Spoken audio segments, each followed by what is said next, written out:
Hello, my name is Jonathan Forster and welcome to the Multi-Story Thinking podcast on interior design. I'm an interior designer and educator. My job is to improve quality of life and productivity by helping people to create beautiful and practical spaces to live and work in. The Multi-Story Thinking podcast takes an educational slant to the interior design world. If, like me, you are curious about how things are done within the industry, how people got their breaks and how they've developed their careers, and get some top tips and advice, then this is a podcast for you. So sit back, relax, as we help unravel the mysteries of interior design.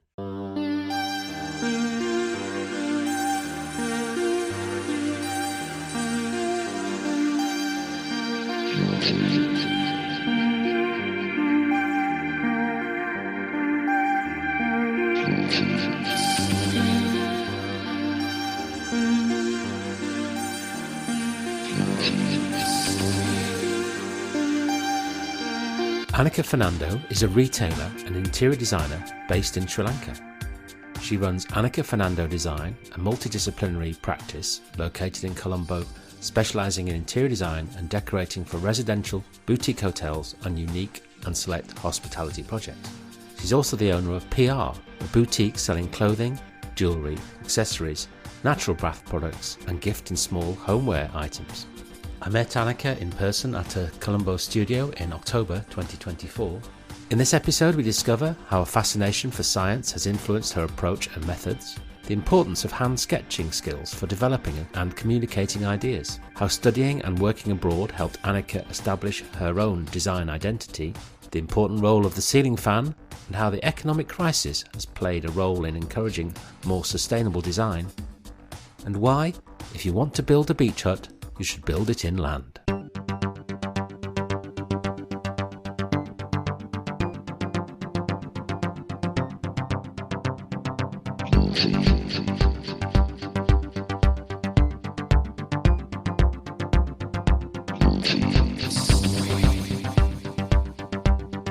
We've been coming to Sri Lanka, I've been coming to teach, it's my fourth visit, and we discovered Paradise Road on our first visit, and every time we come back, and on the second and third visits we bumped into your dad, which was amazing because he was sat at the till point sort of talking, and it was so exciting, and then he was then talking about you as a designer, so I thought, well, okay, I need to interview you for my podcast. So thank you for agreeing to meet and your time.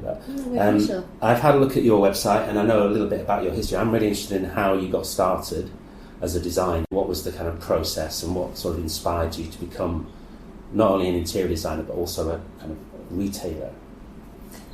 Well, look, it's I think it surprises a lot of people because of my family, where I come from. It sort of seems pretty obvious that I would have pursued a career in design, but it wasn't actually so obvious to me, really. But when I actually finished my O-levels and didn't know what to do, and I thought maybe architecture. Yeah. I had the great privilege of being sent by my parents to Singapore to work in the office of the late Kerry Hill, an architect who was a family friend and is very well known in this region and all over the world actually. Yeah. Sorry. Yeah. and he planted me in the interior design department, and so I sort of watched all these architects walking around the office, and actually a lot of them were quite negative about architecture. They said, no, you spend 7 years studying and it's, then you're a junior. And as I watched, because I've always liked to draw and I'm still pen to paper designer mostly, I watched how the process had maybe changed a little bit from what I kind of envisaged architecture to be. And then, to be honest, once I went to design school. And anyway, so that was that, and I left that behind me, carried on to my A-levels, which were all science-led, thinking, my father had gone to the school principal telling her, I think his astrologer had told her that I would do medicine. Right, okay. So, that I'd be a good doctor, and, I don't know, in my head, I think I have a great passion for science, I have to say. So I thought, okay, this is what I'm going to do. And meanwhile, growing up, we moved houses a lot, we moved countries, And I would always be involved in the decorating side with my father. Yeah. So from a very young age, I was, he'd seek my, I don't know if it was sort of maybe he was coaching me, maybe it was, I would think it would be strange to think that he would ask his 12-year-old for validation on the position of a painting, but he used to involve me in the process. He was engaging you in the process. That's nice. And whatever we did in life, in holidays, was always design-led, whether it was going to beautiful places, whether it was seeking out beautiful design, whether it was appreciating a plate of food. That is how we lived. So it wasn't sort of an obvious thought career-wise. And then, yes, I went to university studying science, a Bachelor of Science, specialising in maths, physics and biology. That's quite sort of extremely scientific and technical, isn't it? Yes, but I feel it has a great play in my work. Yeah. So I think it was a semester in, and I really wanted to do biomedical science. I hated chemistry. It's the only science that really never made sense to me and still doesn't. Well, it's not a relatable science, let's say, compared to biology and physics. And then I called him and I said, you know what? I want to study design, interior design. Yeah. And I know exactly what I want to do. And I called him. And he said, look, I've just spent on... He wasn't as successful as he is now. Yeah. And he said, look, I've just, spent a semester on this degree and you have to decide what you want to do and da-da-da-da-da. And, I'm not happy about this. Okay? Again, people would think, really? Yeah. That doesn't make sense. Wouldn't he want you to... Follow in the same area, yeah. Not at all. Yeah.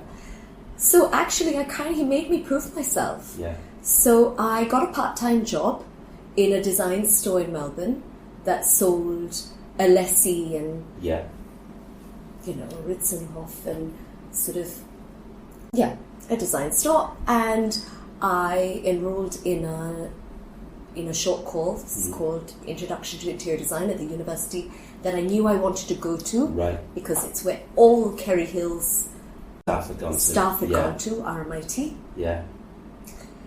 And I loved it, and I applied, and I got into the university I wanted to go to. And I think, honestly, I think it was the interview process that got me in, because I did not have the portfolio of my peers who had studied design and tech and all sorts of things.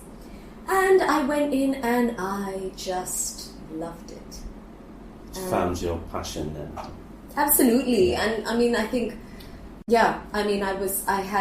I worked really hard and I did really well. I was rewarded for my work and I was put under mentorship with some strong designers. And that's how my journey in interior design started. Yes. So you had that background of the family business and the design, appreciation of design, but you were channeled to more scientific. That's fascinating, that. Yeah. So you mentioned that's influencing your design approach, the science. In what way? Are there ways that you could sort of describe that? How? Absolutely. I think design, when I start a process, there's a lot of technical... I think people just look at design and think it's just this whole creative play of fun, you know? But I really always find myself grounded in technicalities, so the technical side, whether it's a brief, whether it's the conforms of a plan, whether it is a symmetry, it's a balance. I would say I use maths and physics in whether it's furniture design, it's everything. It's related so strongly to what, and so I'd say absolutely. It's a good combination then. You've got technical grounding, but interest in order and process, as well as the creative. Yeah. And also my drawing tends to be we all draw, my father, my sister and I, but my style of drawing has always been more technical. Right, okay. So whereas my sister's always been the free artist, and even my father sometimes. Yeah. Whereas I'm always, single line. I can't draw people. I can draw spaces and objects, but I'll be more precise. Yes, that's interesting. I feel that that's I read about you using pen and paper, oh, really? which is really, we're really trying to push that with our students in the UK. There's so many that want to go straight to the computer, but the actual act of sketching, I think, it's so important. It's a tool. It is such an important tool. I feel that the computer has really ruined our clients. Yeah. Clients now, I'm very strict now, so most clients, they sort of want to see a 3D render of a space. And by doing that, we have eliminated this sort of a necessity for trust. Yeah. And if a client is engaging the services of an interior designer, ideally they should be led by reputation, history, and that brief that I'm talking about. Yeah. Rather than already saying, I'm going to see what I'm going to get. Before you've even started. Yeah. Yeah. And the designer is not even permitted or allowed a process of evolving into the final product, which to me is a really important part of my work. Yeah. Because I don't always see, even myself, my end Yes, result. when you start. When I start the project. Yeah, you don't know what the answer is. No, I don't. And if you did, it would be very boring, wouldn't it, to be just repeating. Absolutely. Yeah. And I also think it would disturb my process. Yes. Yeah. Because I think I would feel really restricted to delivering something that sometimes I don't really believe in. Yeah. I mean, there are projects that have extended way beyond the time that I should have spent. And, in this part of the world, a house that should have taken 2 years has taken 6 years. Right. The bathrooms I've designed in the beginning, I've already gone past it. I've gone past it and Yeah. redesigned them because I don't like them anymore, Yes. or I've seen a new material I want to Yes. work with. Yeah. So, yeah. I think I can see that, the idea of not wanting to show the client the finished product before you've gone through the process. And I've experienced that with clients who want to know what it's going to look like before they get sign-off from their management team. It's like, well, we haven't really, it could look like this, but we haven't really started designing yet because we're designing it for you and we've only just met you. But I think with students, I find that they want to go onto the computer to build it in SketchUp, or they're trying to get their ideas out of their head, but the time it takes for them to build it, as opposed to sketching it quickly, just uses up time. They need to get to that step where they can say yes or no very quickly, and sketching is the way, I believe. Yes, and sometimes just when I'm sitting with a client and I'm trying to communicate an idea, I don't always need to show them a photograph or a render. If I can sketch it out for them, I can speed up that process immensely. Yes, yeah. And to me, at the moment, I'm doing I have a lot of work in a short timeline, and it's faster for me to sketch up my joinery design, Yeah. even in plan, elevation, section, and a couple of 3Ds, than it is for anyone to draft it up. Yeah. So I think it's, and most of the young designers that I employ, they're so impressed by that. And I say, well, look, to me it's just process.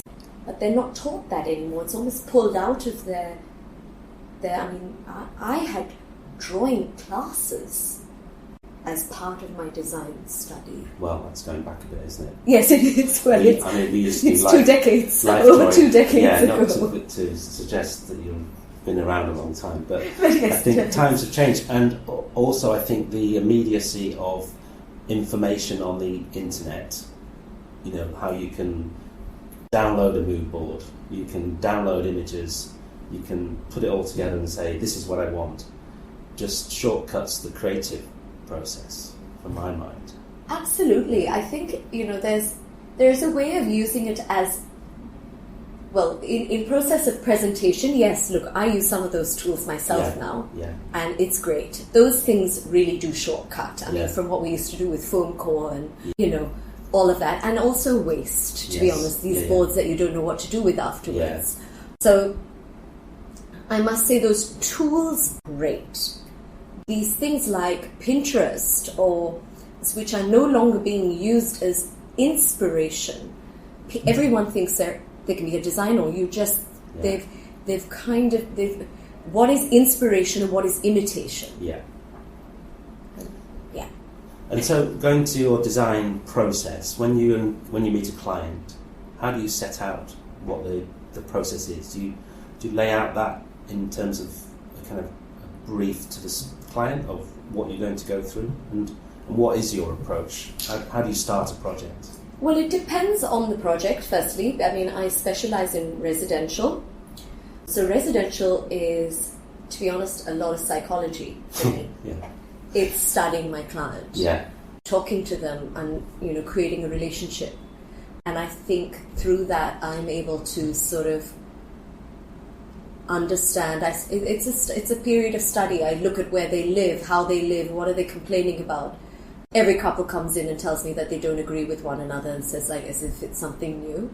Understanding the dynamics of relationships. So there's the science again. Yes. That psychology. So I would say for residential, there's a period of study, and then I'm always rooted in the plan. Yeah. What's the plan? And looking at the spatial arrangement and the general look. Usually it's analysing an architect's plan and thinking about, okay, what would I tweak and how would I... So I look at, it's the brief. Yeah. So I'd start there in a residential project. And do you have a mixture of, I'm guessing there's lots of apartments, new build, shells. Do you have a different approach when you're using a more historic building and older buildings? Well, absolutely. I mean, look, if it was... The thing is, I do a lot less work now. I'm more selective. Yeah. So I take very few projects. Yeah. It's really passion-led. So it has to be a space that speaks to me. Mm. It has to be clients that I feel a good energy with. Yeah. It has to be a decent budget. Yeah. Because in this part of the world, especially in Sri Lanka, it is things that plays a huge role. For me to be able to think, okay, look, are these clients going to trust me and let me do my thing? And when I say this, it's do my thing, meaning not that I'm ignoring that's what a lot of clients, I think, are terrified of. It's that trust. Yeah. So let go and absolutely. So you need clients that understand your approach and trust you, want to work together. Absolutely, which is why generally I have a lot of clients who come back. Yeah. It's always easier the next time round and the next time round because they kind of just say, okay, we trust that she gets what we like. Yes. So let her do her thing. Yeah. It's that first job, isn't it, with a client? You've got to build up the relationship. Absolutely. Why are you making us do these extra things that seem to be unnecessary? And then, I get it.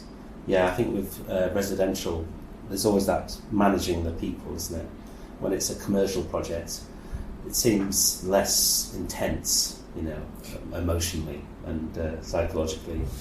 So you must be very good at having some kind of empathy with your clients and understanding them. I think so. I think that's a strength. Yeah.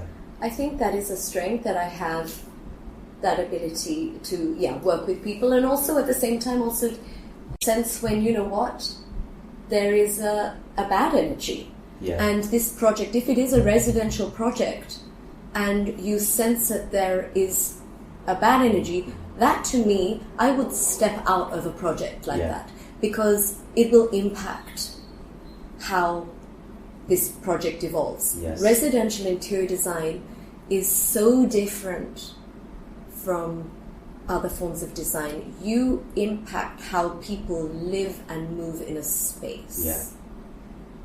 I guess there's still those kind of criteria in other sectors, but it seems more intimate, more personal in a home. I prefer commercial design, to be honest. So, I've done quite a lot of residential stuff and had a lot of clients and had experience of good energy and bad energy. It's fascinating to see how people work together with their clients, and interesting. So you mentioned about the budgets in Sri Lanka. The economic crisis must have had a bit of an impact on how you worked.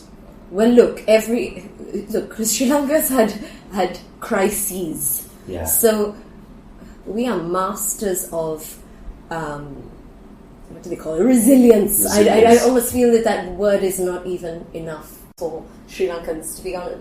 We have a way of being able to adapt. Yes, as a whole nation, or I mean, I've spoken to other Sri Lankan designers who talk about having to then make different types of decisions because of the limitations of materials. Absolutely. Yeah, and being more creative in a way. Absolutely. I mean, the design. Look, I think the design process is turned on its head here. When I worked in Sydney, you'd have an idea, and I go down to my material library, and there pull out these materials. Oh, which stone am I going to work with today? Oh, I'd love this and that, and these fabrics and these tiles. Oh, I haven't worked with that yet. This supplier came and brought this. That's how I work. Yeah. Here, it's completely reverse. So I look at a space and I think, what materials are available now? And I have to work according to what's available. Yeah. And how do you adapt materials that we have and finishes that we can achieve? Yeah. Yeah. So it's a different sort of order. Yes. Of design. So in areas, I guess it's like that in the UK. It's just a matter of looking at the library of materials and either going for the same as last time or might try that. Absolutely. Yeah. Absolutely. So it's really material led and also skill led, because what is available in terms of skilled labour to actually deliver the. Absolutely. Yeah.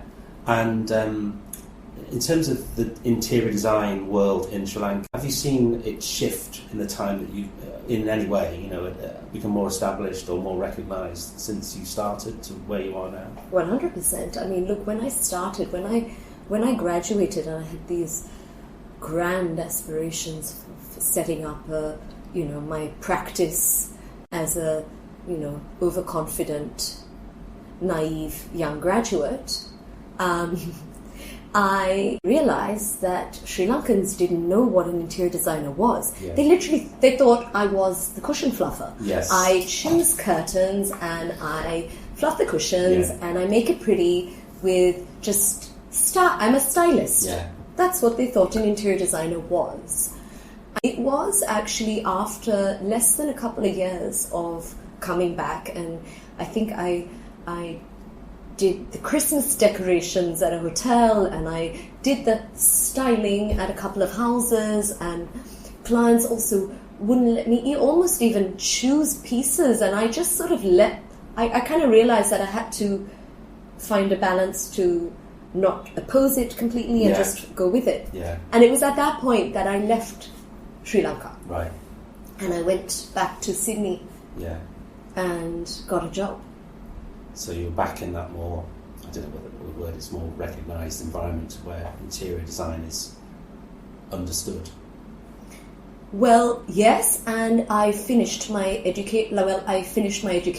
Yeah. Because it was brilliant, because I went there as, I'd like to say, a nobody, because here the projects I got, I was Sri Fernando's daughter. Yes. So that was like, oh, she does interior design, okay, come and do this. Yeah. With no portfolio or anything, or any sort of identity of my own yet. Did you find that a challenge to, I mean, it must have opened doors potentially for work, but did it come with expectations or any problems of, I don't know, being recognised? I mean, I would say not. Look, I think. Look, I'm blessed that those are all opportunities. Yeah. So having those opportunities, that's been part of my journey. Yeah. So I feel incredibly blessed for the privileges I've had and the design footing I have. But I would say it's more that I didn't want to be labelled. Yes. As I knew I had my own identity somewhere. I didn't know yet what it was, but I needed to find it. And I also, Paradise Road had already, at that point, gained a lot of appreciation for the monochrome. It was always, Paradise Road is black and white. Yes. Has introduced black and white to Sri Lanka. Yeah. That is honestly the grounding what Paradise Road did. Yeah. It brought contemporary design into Sri Lanka with local craft.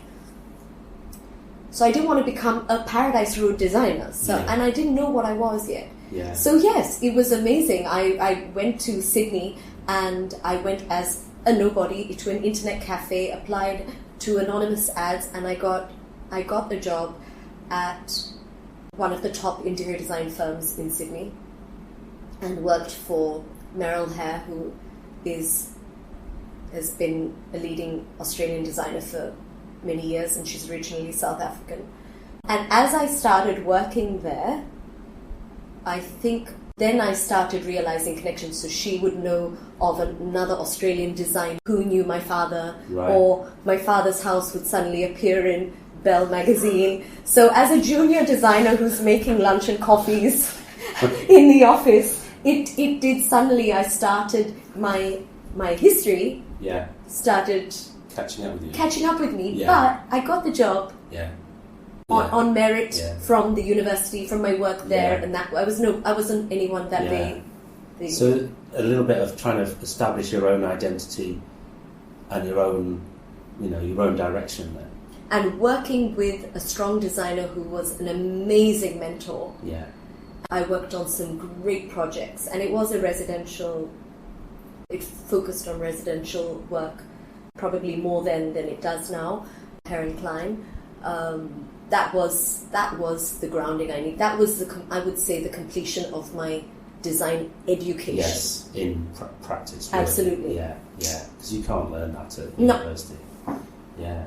Not at all. I'm interested about where you get your inspiration from, and also to what extent are you influenced by the Sri Lankan culture or historical context, or does that impact your decisions at all? Absolutely, but I wouldn't think, in university you're asked to design something and create this design statement, which I always tell young designers, maybe telling you, the lecturers, but I always say, look, it's bullshit. It's bullshit. But just write something up and say you were inspired by Tokyo or something and put it in there. So I can't always pinpoint what the inspiration is. And I think that's part of that organic process that I trust I have in there somewhere. Sometimes it just flows. You see a space and it's like, oh my gosh, I want to do this, or this is the right. And sometimes I don't know, but I'm inspired by everything I see. Yeah. I don't believe that any design is 100% original. No. We're all inspired, and we're all creating, versions of. We live in quite a, I think there's, me myself, I come from quite a diverse background. My father, Sri Lankan. My late mother was Dutch, Danish, Austrian, German. Yeah. My sister and I were born in Australia.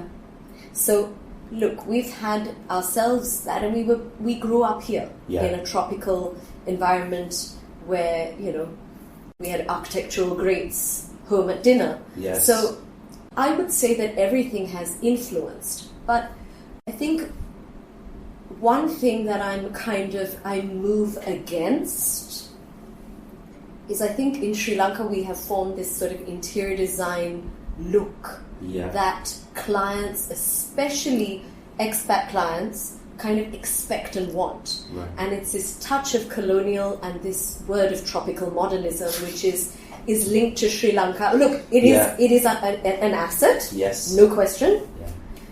But it's not all that we do. We don't only do, this whole request of doing a Bava space or tropical. Yeah. Like, we can be inspired, but we can move beyond that. And how do we turn that on their head? Yes. So one of the real projects that made me do that was this house that you would have seen that I did in the Gold Fort. And for repeat clients, I had done a house for them in Colombo, and like that I was brought in too late, and this time they brought me, I think probably they bought the house, and the next day, Anika, we want to work with you on this. And there was a kind of already this look and feel of Gaul fort interiors. Yes. Using, colonial pieces of furniture and this and that, and sort of a nod to heritage, but then sometimes not, and it's not. So I kind of wanted to turn that on its head, where I wanted to do something really different, and yes, be respectful of its location but do something that was different. And my clients allowed me to do that. Yeah, that's great. So I've seen that a lot of the students in Sri Lanka are starting to grapple with that idea of modern with a bit of Sri Lankan culture, as if that's a sort of trend that's maybe out there. But I think then it becomes a bit of a stereotype, doesn't it, of what Sri Lankan design is, but it doesn't need to be that, does it? No, look, I think that is true the world over, right? Yeah. What is Sri Lankan design? What is Australian design? Mm. I think we have certain parts of our history that play a part, and we are guided by materials and, indigenous timbers and things that we access. Yeah. But we're also greatly influenced by the Dutch, by the Portuguese, and by the British. Yeah. So, we're already a mix, and you will already see with tropical modernism that it travelled, they say, from Sri Lanka to Bali. Yeah. And then, what became Balinese design, and how much of that is Sri Lankan design? Yes. And, we're all quite mixed in what. So I think taking those little cues of where you are makes an interior relevant, and I think that's incredibly important. Like when you go to these hotels, especially here, what makes me sad is firstly most of our corporates will go to a foreign interior designer, give them way higher budgets than they would a local interior designer, and you could be standing in Taipei. Yes, there is nothing in that interior to connect you to Sri Lanka. Yeah. And it doesn't mean you have to stick a lion or, a Sigiriya fresco on the wall. Yes. That's not Sri Lankan. Yeah. It could be. It's an interesting thing about identity, though, isn't it? Because it's easy to go for those icons that we recognise, like, I suppose in the UK it would be red telephone boxes and black taxis, and here you've got your own list of famous bits and pieces, But actually, when you go into not that I've done a lot of, I'm staying in a hotel, obviously, here. I've not seen loads of hotels, but I get a sense of a lot of those newer hotels, they are, like you say, you could be anywhere in the world. Yeah. Almost. Yeah. Yeah. And who's designing it? Yeah. I think they could do with being more grounded in the local sort of design culture. Yeah, I think that's what will make us unique. But I think that shift is something that has happened crises-led. Yeah. I designed a bar for my husband 2 years ago, which was basically a play on Sri Lankan, was all on Sri Lankan fields. So it's called Uncles. Yeah. And it was basically the whole culture of Sri Lanka and ingredients and all of that. And I did a crazy play on that. And you see a lot more of these local-led. I think there's a new appreciation worldwide for Sri Lankan cuisine. Yes, like everywhere at the moment, is Sri Lanka is quite popular. Yeah, that. So I think now we've started appreciating it more locally, and as a result, people are tapping in and to all those little touch points that make it uniquely Sri Lankan.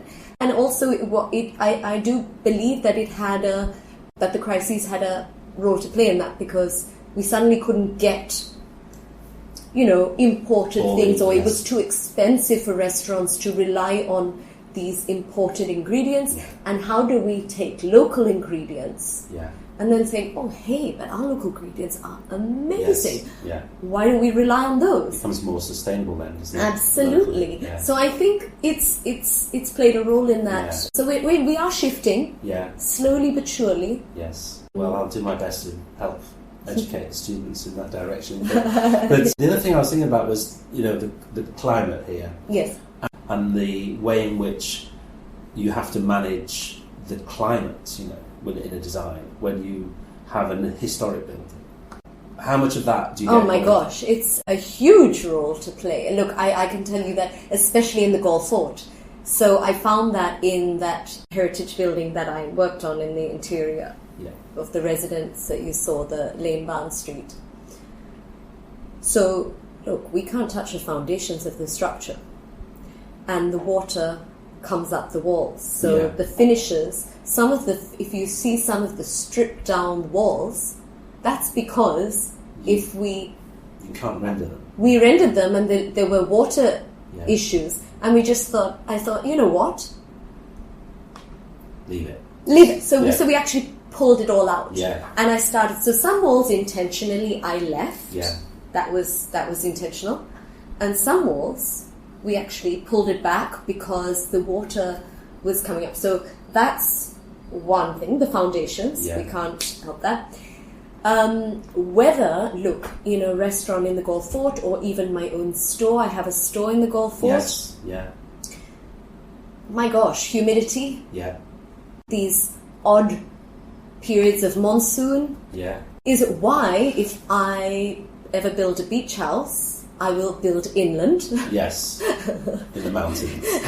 No, inland on the coast, because I am a beach bum. Yeah. But I will, because I understand the battering that the sea will do to an interior. Yeah.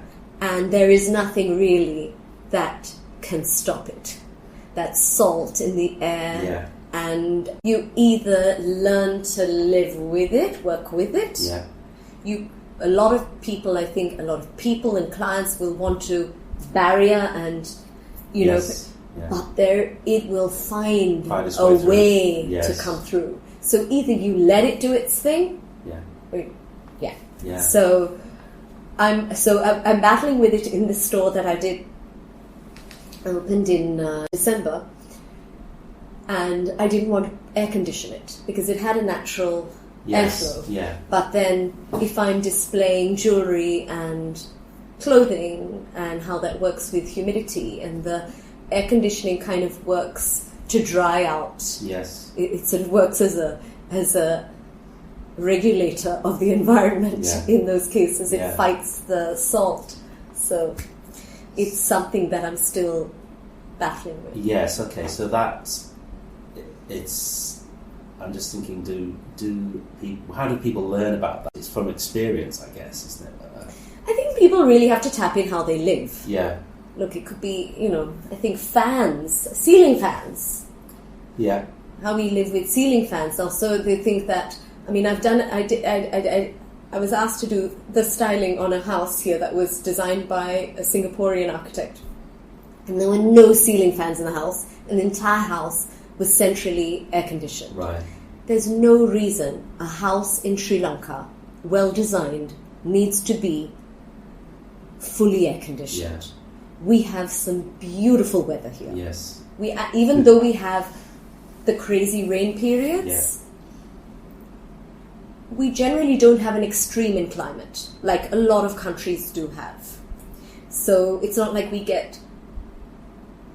do get pretty hot and humid, but I think our living spaces can be designed to handle that. Yes. Very easily. A bit like whenever I've been to Europe, Italy or Spain, they have a lot of terrazzo, a lot of cold, that stay cold in the heat. Absolutely. Warm up in the winter. It's a bit different. If your head is freezing because of the air conditioner, you need to tell me on that note. I'm quite enjoying it, actually. Oh, is it? Okay. Yeah, okay, good. I'm very comfortable, thank you. I go from extremes of heat to air-conditioned spaces, and it's very unhealthy, but yes. But I guess that's, if you've grown up in the country, you are more attuned to it, more aware. But are modern designers just going for the technology and ignoring the more kind of natural ways of managing the temperature? Possibly. I think very much so. I think it also depends on the type of the design. If it's a commercial designer that does an interior residential, sometimes that tuning in if the environment Yeah. is less sensitive because they're so used to working with a controlled environment. Yeah. And when you're going into residential, you're constantly thinking of how an environment works from morning through night, right? Yeah. To me, it's the ceiling fan. Yes. So for the ceiling fan, it's funny. The ceiling fan and the AC are the two things that, are always this point of discussion. Yes. We don't want to see the ceiling fan. And I'm like... Going round and round, I quite like that. Yes. But, it's funny because clients sort of will say, we don't want to, these are things we don't want to see, right? It's like lighting. Good lighting. Yeah. You don't see where it comes from. Yeah. It just lights what needs to be lit. Yeah. Is there a perception of a ceiling fan being old-fashioned? Possibly, not modern, whatever it is. So either I'm saying, look, I always tell my clients, that's very important that I look at... I don't want you to sit in your interior and then be cursing the fact that, oh my gosh, my interior designer didn't let me put a ceiling fan. So to me, it's if your clients are comfortable in their space, then they're not cursing you 6 months into living into the house. So part of the work is not an aesthetic thing. And a ceiling fan, to me, when I lived in Sydney, I bought a ceiling fan just for the noise and had it directed at the wall because I couldn't sleep with the silence. But I think the movement of air, as we sit in this air-conditioned place with windows closed and no ceiling fan, is one of the beauties of tropical modern interiors. Ceiling fans and veranda and open windows and movement of air is how we should live. Yes. And I think our spaces can be better designed to handle it. Yes. Well, we live in a 500-year-old Devon longhouse. It's a farmhouse, but the walls are made of cob, mud and straw, which is sitting just on the ground. So we have water coming up. But the idea is that it comes up and breathes, you need ventilation. And it's an old building, we've got plenty of ventilation, lots of gaps and stuff, but that's a sort of harmony of weather, climate and building structure. Absolutely. Yeah. And then the sort of the devil in that story is mold. Yes. And how you about mold. You manage humidity and movement of air and mold, which we've become, I think, with years much more conscious of. We've known what it smells like for years, but now we're much quicker to identify it because of all the diseases and things that people have noticed that they're sensitive to. So, we've gone down quite a technical little alley there, talking about science. Yes, exactly. Yes, so whilst you're being an interior designer, and we're sat in the office just behind your store, you're also running a store, which is amazing. How did that come about, and how do you balance the two? Well, I believe I battle in myself with being, look, I'm a retailer and I'm a designer.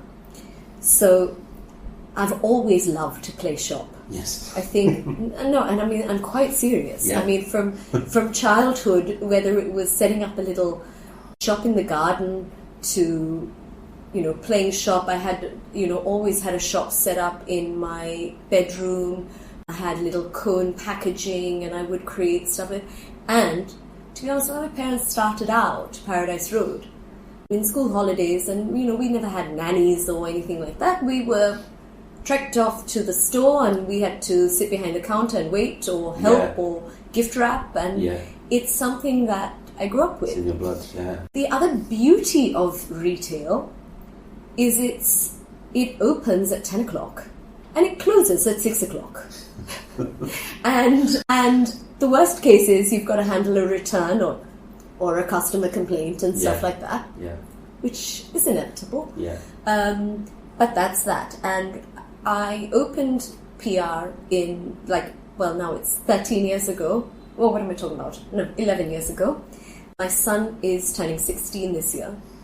So it's sort of around the time that he was little, and I kind of felt that for me to run an interior design business here and an office, I need to have a certain number of projects.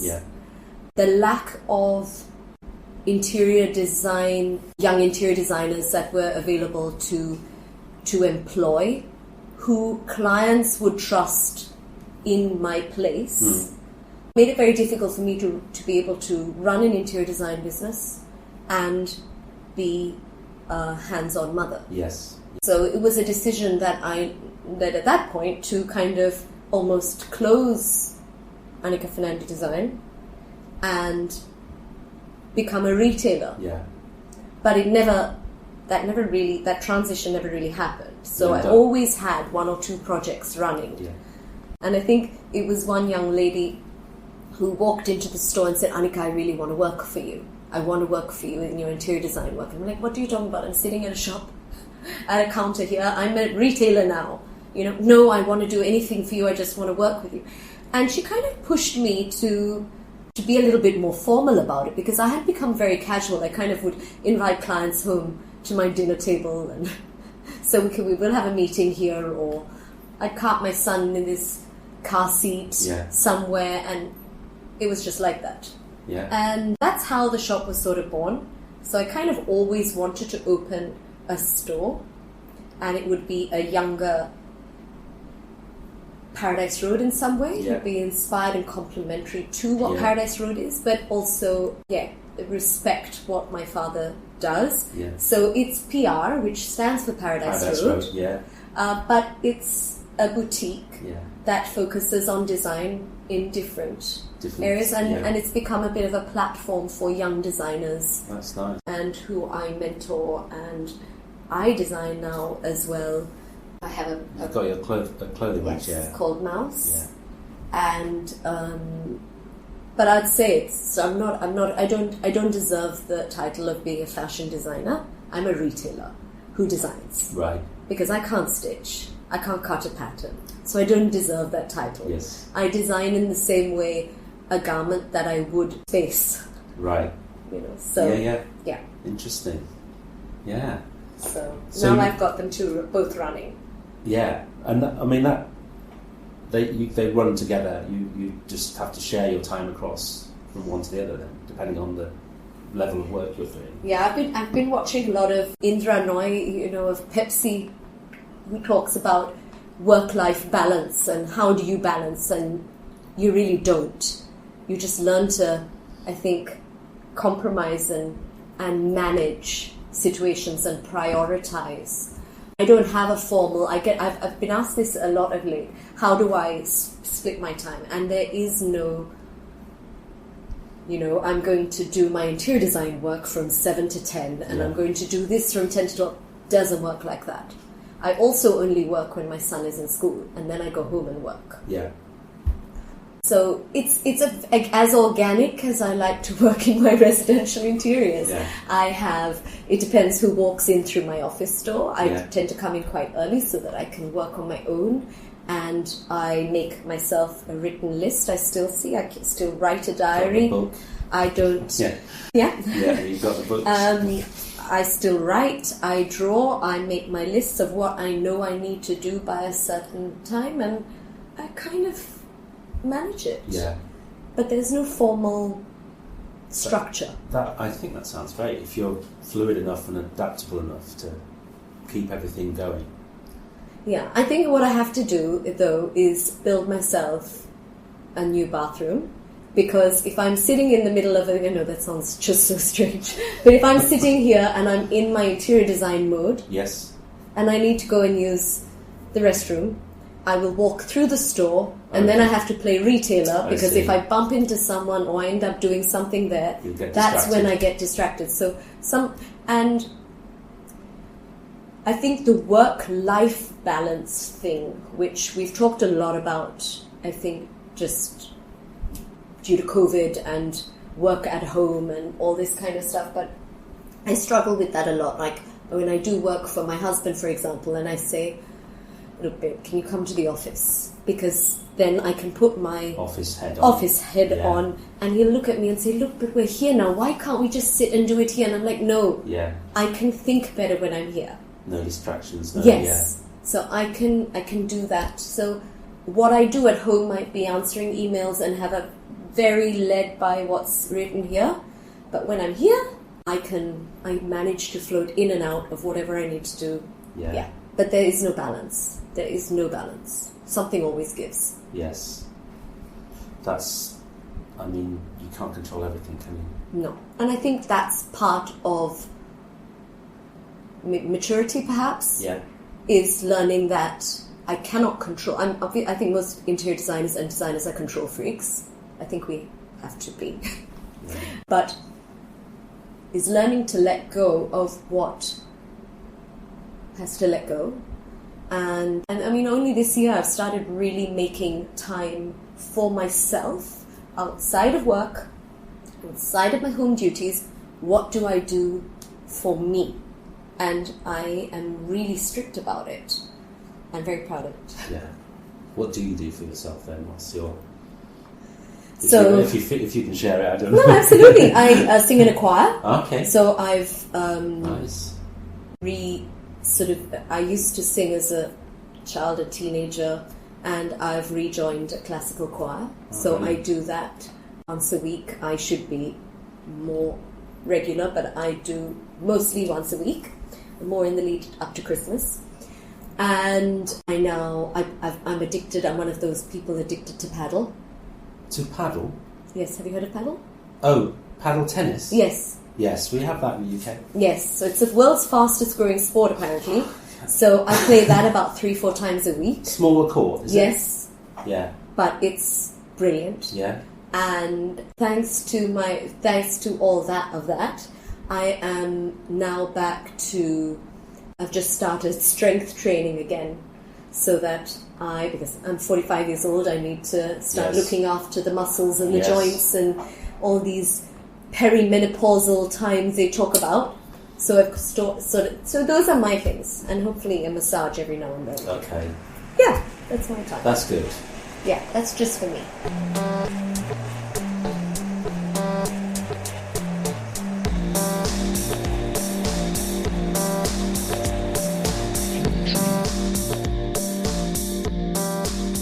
I'd like to thank Anika for taking the time to see me. It's really fascinating to see how she mixes the roles of interior designer and boutique owner, and also how her background has influenced her approach and methodology, her interest in the technical elements of the creative process mixed with the design elements that create a mood and atmosphere. I really like her approach to resilience and adaptability in the design process, particularly when you're dealing with different types of clients, different site conditions, climate, and also the economic constraints of the region. Focus on core skills such as sketching is really important and refreshing to see. That's something that we try to teach our students at the University of Plymouth, and with our partnership university, NSBM Green University in Sri Lanka, on how sketching can be a really important part of the design process, particularly in developing ideas and also communicating them to clients. If you want to become a kick-ass interior designer, follow the links in the show notes.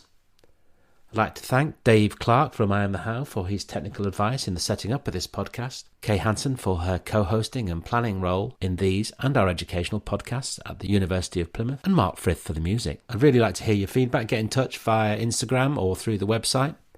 Thanks for listening. Bye for now.